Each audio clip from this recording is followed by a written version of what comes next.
नमस्कार दोस्तों, हास्य कविता की सीरीज़ में आप लोगों का स्वागत है।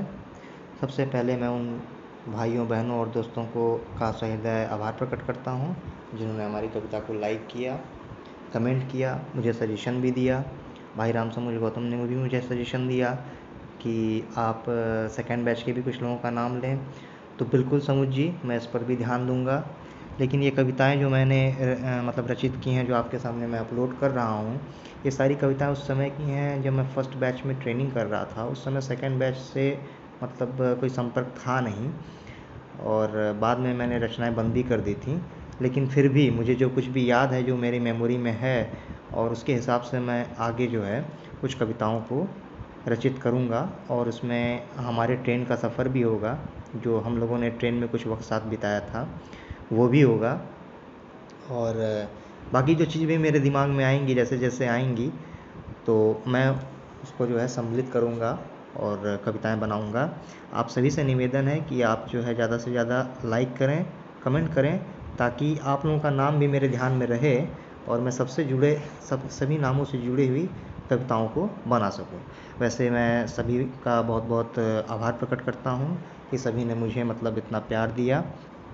और जिन लोगों ने लाइक किया उनमें से कुछ लोगों का नाम मैं लेना चाहूँगा। श्री दुर्गेश चंद जी, धीरू मौर्या जी, बड़े भैया जी, अजीत सर, गुलजार जी, ज्योति दीदी, अलीशा, आंचल, खुशबू, यास्मीन, सपना, साही सर, जनार्दन सर, नेहा, हर्षिता, उमा, बैजू भैया, हार्दिक बाबू, सपना, पूजा, सपना दीदी, पूजा दीदी, Vinita, Vinay sir, Ajit sir, Nilesh sir, Meenu, Poonam ji, Sunil ji, Laxmikant, Rajinikanth, Priyanka दीदी, प्रियंका श्रीवास्तव जी, दिव्या, कपिल जी, मनोज सिंह जी, लाल बाबू, कामरान, यूनुस, अबजर, शिवांगी, सारिका दीदी, अमृता श्रीवास्तव, भाई राम समूह गौतम जी, सिद्धेश्वरी पांडे जी, अभिषेक श्रीवास्तव भैया, कीर्ति दीदी, अमृता दीदी, आभा दीदी, बैजनाथ भाई जी, विश्वनाथ जी, दिसंबर भाई जी। तो इन सभी लोगों का मैं बहुत बहुत धन्यवाद प्रकट करता हूँ। और आज का जो है मैं वो समाचार लेकर के आया हूँ, और समाचार को मैं पहले एक फ़्लो में पढ़ दूँगा, बाद में उसको मैं विस्तार से समझाऊँगा, क्योंकि बीच बीच में जो है अगर मैं समझाने लगूँगा तो समाचार का फ़्लो कट जाता है, तो अच्छा नहीं लगता है। तो आप लोग दिमाग पर जोर डालिएगा, शब्दों को पकड़िएगा और उस समय चले जाइएगा 6 साल पहले, तो आपको ज़रूर याद आएगा कि इसमें क्या था और कैसे था। बाकी मैं बाद में एक्सप्लेन ज़रूर करूँगा। तो मैं शुरू करता हूँ। नासा वाले मंगल ग्रह से संपर्क करने की कोशिश करने पर हुए नाकाम। ऐसी परिस्थिति में नासा वालों ने सुधीर सर को हैक किए जाने की फिराक में है। सूत्रों से पता चला है कि क ख ध्वनियों की विलुप्त ध्वनियाँ अ ख का सुधीर सर कर सकते हैं बेहतरीन उच्चारण, और यह उच्चारण मंगल ग्रह के प्राणियों या फिर एलियनों से संपर्क करने में आएगा काम। बताते चलें कि नमकीन की जानी मानी कंपनी हल्दीराम के 5 रुपए के लंच पैकेट जो कि कैंपस में दिए जाते हैं, एक व्यक्ति औसतन उसे 5 से 10 मिनट में ख़त्म कर देता है। किंतु खुशबू मैम उस एक पैकेट को 1 घंटे कैसे चलाती हैं, अभी तक यह रहस्य सामने नहीं आ सका है। हल्दीराम कंपनी के चेयरमैन ने जस्टिस वर्मा जी से इस प्रकरण के गहन जांच की सिफारिश की है। आगे बढ़ते हैं। वहीं बरौनी से दिल्ली चलने वाली दिव्या एक्सप्रेस एवं लखनऊ से दिल्ली चलने वाली सुधीर एक्सप्रेस को मानक गति से तेज चलने पर चीफ जस्टिस वर्मा जी ने दिया नोटिस। बताते चलें कि तेज गति होने की वजह से ट्रेन कई बार ट्रैक से उतर गई है। गजोदर भैया की महिला एक्सप्रेस बहुत तेज़ी से चल रही है, किंतु मैनेजमेंट से महिलाएं गजोदर भैया पर काफ़ी नाराज़ हैं। महिला आयोग से कार्रवाई करने की मांग की गई है। वहीं रामजी विश्वकर्मा एक्सप्रेस ने चीफ जस्टिस वर्मा जी से लगाई गुहार। बताया कि मेरी ट्रेन में बार बार चेन पुलिंग करने वालों पर की जाए कार्रवाई, वरना वह ट्रेन आगे नहीं चलेगी। वहीं शर्मा एक्सप्रेस एक ही स्टेशन पर बार बार बहुत अधिक देर तक रुकती है। सभी यात्री मनमाने तरीके से चलाते हैं ट्रेन। बताते चलें कि शर्मा एक्सप्रेस जो कि पैसेंजर ट्रेन से भी धीमी गति से चलती है, इस ट्रेन के हॉर्न की आवाज़ 15 डेसिबल से कम होने के कारण हमेशा बनी रहती है दुर्घटना की आशंका।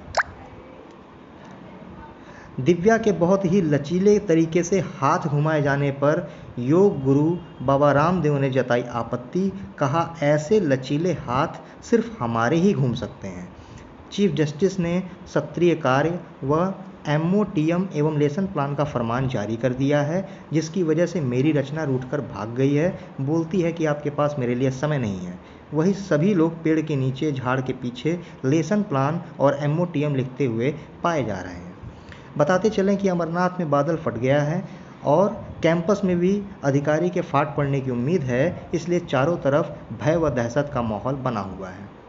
बताते चले कि परिसर की चिड़ैयाँ काफ़ी सक्रिय हो गई हैं, यहाँ वहाँ जहाँ तहाँ कहीं भी चिरक दे रही हैं। चारों तरफ से छिछालेदर मचाई हुई हैं। इस चिड़ई बम से लोगों में दहशत फैल गई है।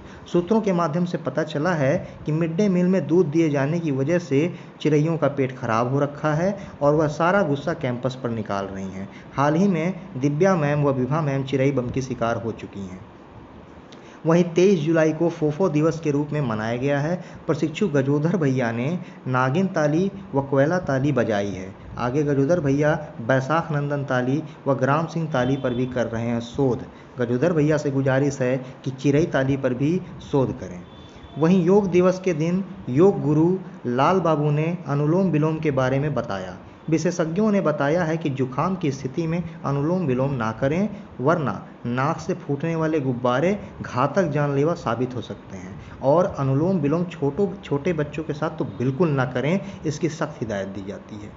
वहीं चीफ जस्टिस आजकल बहुत परेशान हैं। उन्हें किसी चतुर नारी ने तबाह कर रखा है। उनका जीना मुहाल हो गया है। चीफ जस्टिस ने उसे 2 दिन के अंदर हिरासत में लेने के दिए हैं आदेश, लेकिन कोई भी जोखिम उठाने की को नहीं हो रहा है राजी।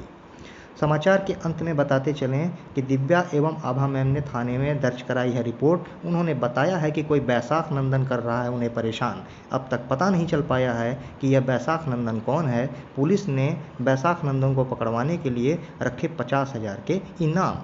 पुलिस ने सभी को बैसाख नंदन से सावधान रहने की दी हिदायत। तो ये समाचार मैंने एक फ्लो में पढ़ दिया है। इसमें जो लोग पहले के समय में पहुंच गए होंगे अपनी मेमोरी से, तो उनको तो सब समझ में आ गया होगा, लेकिन कुछ लोग जिनको मतलब ध्यान में ना आ रहा हो, तो एक बार मैं थोड़ा सा इसे एक्सप्लेन करना चाहता हूं, और जब एक्सप्लेन कर दूंगा तो आपको भी समझ में आ जाएगा।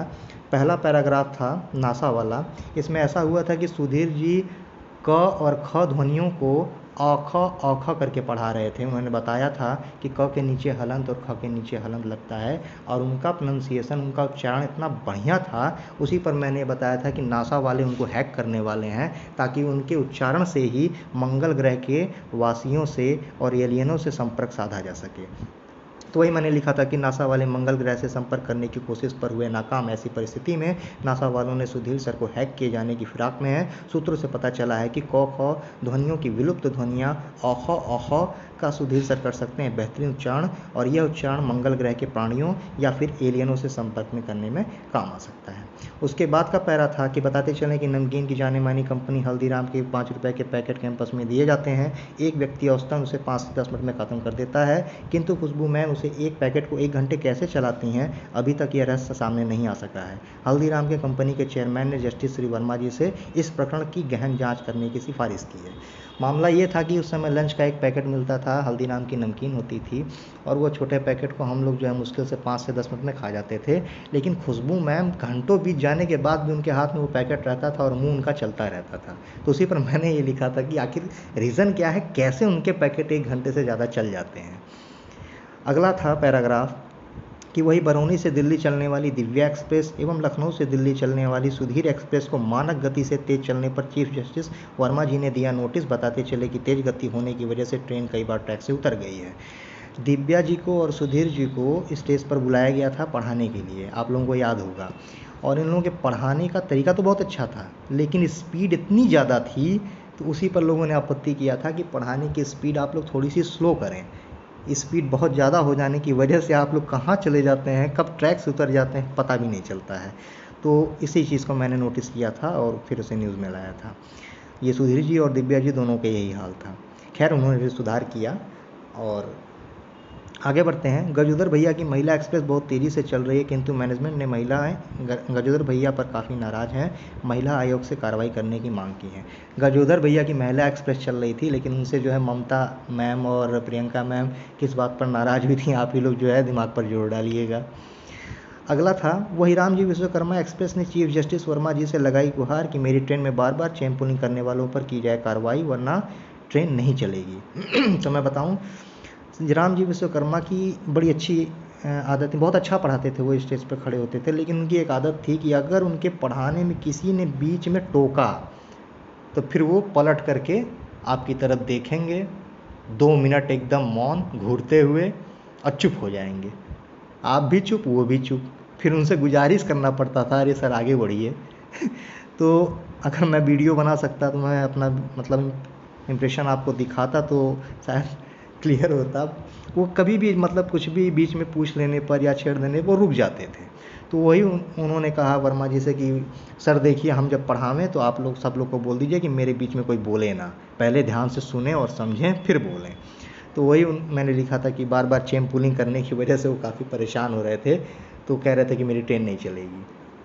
अब आइए शर्मा जी पर। वहीं शर्मा एक्सप्रेस एक ही स्टेशन पर बहुत बार अधिक देर तक रुक जाते थे। ऐसा होता था कि शर्मा जी को जब कोई टॉपिक वो पढ़ाते थे तो उस टॉपिक पर आपत्ति जताई जाती थी और उस पर काफ़ी देर तक बहस होती थी, और शर्मा जी फिर उसी टॉपिक पर वही मार्कर लेकर के खड़े रहते थे, परेशान रहते थे, उन्हें आगे ही नहीं बढ़ने दिया जाता था। एक बात तो ये थी। दूसरी, आवाज़ वाले मैटर पे मैंने ये बताया था कि शर्मा जी की आवाज़ बस पहले लाइन तक ही जाती थी, सेकंड लाइन तक जाती ही नहीं थी, वो जोर लगाते ही नहीं थे। तो इस पर भी आपत्ति की गई थी और बताया गया था कि थोड़ा सा आप जो है अपनी आवाज़ को तेज़ करें, वरना दुर्घटना हो सकती है। दिव्या के बहुत ही लचीले तरीके से हाथ घुमाए जाने पर योग गुरु बाबा रामदेव ने जताई आपत्ति, कहा ऐसे लचीले हाथ सिर्फ हमारे ही घूम सकते हैं। दिव्या जब स्टेज पर खड़े होकर के पढ़ाती थी तो बहुत ही मतलब हाव भाव और तरीके से हाथ वाथ घुमा उमा करके वो पढ़ाती थी, तो उस पर मैंने नोटिस किया था कि इस तरह से लचीले हाथ घुमाए जाने पर बाबा रामदेव ने आपत्ति जाहिर की है। तो ये सब भाई एक मजाक ही है, आप लोग इसे सीरियस मत लीजिएगा, बस हास्य कविता और हास्य समाचार के लिए मैंने मजाक किया है, कोई इसे पर्सनल लेकर के परेशान ना होइएगा। अगला है, वही चीफ जस्टिस ने सत्री कार्य व एमओटीएम, उस समय हम लोग को लेसन प्लान एमओटीएम की काफ़ी जो है मतलब वर्कलोड था, हम लोग कर रहे थे, चारों तरफ सब लोग अपना अपना काम पूरा कर रहे थे और मुझे भी रचना करने के लिए टाइम नहीं मिल रहा था, तो भी मैंने इसमें जो है बताया था। आगे चलते हैं। बताते चले कि परिसर की चिड़ियाँ काफ़ी सक्रिय हो गई हैं, यहाँ वहाँ जहाँ कहीं भी चिरक दे रही हैं।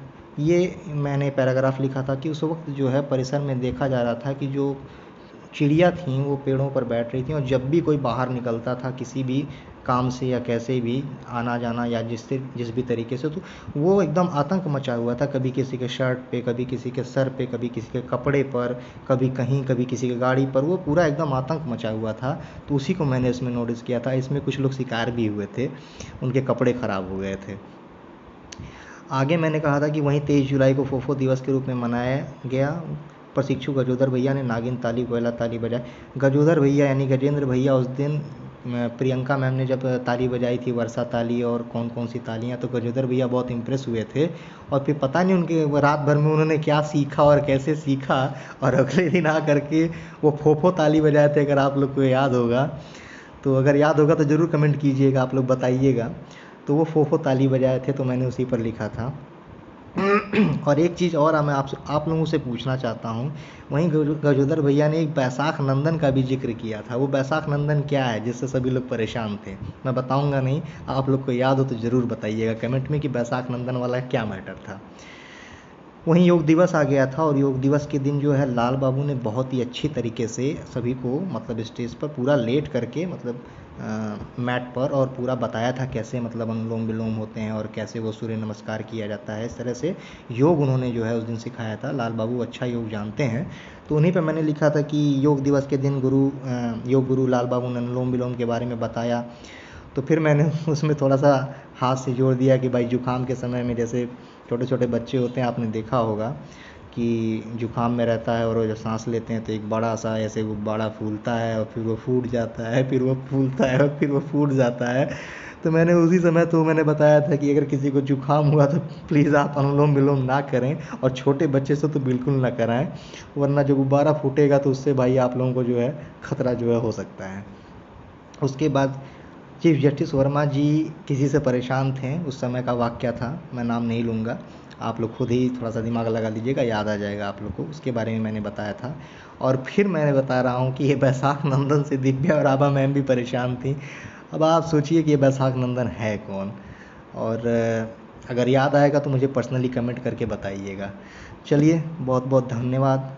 आप यहीं पर समाचार समाप्त हुए हैं। देखिए भाई, ये हास्य समाचार है और इसमें जो है सब कुछ एकदम एक काल्पनिक है, कहीं कुछ भी ऐसा नहीं है और कोई इसे पर्सनली नहीं लेगा। और किसी को अगर बुरा लगे या किसी के दिल पर ठेस पहुँचे तो उसके लिए मैं माफ़ी चाहता हूँ, लेकिन ऐसा कुछ है नहीं। आप इसको बस एक हास्य रचना के हिसाब से सोचिएगा, समझिएगा, पढ़िएगा और एंजॉय कीजिएगा।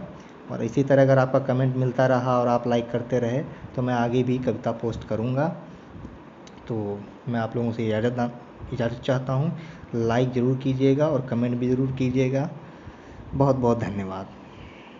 एक बात मैं और बताना चाहता हूँ, शर्मा जी का पता नहीं है, अगर भाई किसी के पास उनका नंबर हो तो आप उनको शेयर ज़रूर कीजिएगा, उनका कुछ रिस्पांस मिल नहीं रहा है। मैंने आपसे पहले भी कहा है कि आप इस कविता को पढ़ करके बाकी भाइयों के साथ शेयर भी कर दीजिए, क्योंकि कुछ लोगों का नंबर मेरे पास से मिस हो गया है, डेल हो गया है। तो कुछ लोग ऐसे थे, मगर आप लोग के संपर्क में हों तो ज़रूर उन्हें जो है शेयर कीजिएगा, कि वो भी पुरानी यादों में जा कर के ये सब चीज़ों के थोड़ा सा मुस्कुरा लें, हंस लें, कुछ पुरानी यादें उन लोगों की भी ताज़ा हो जाएं। तो अगर आप लोगों के पास नंबर होगा तो ज़रूर उसे फॉरवर्ड कीजिएगा। तो बहुत बहुत धन्यवाद।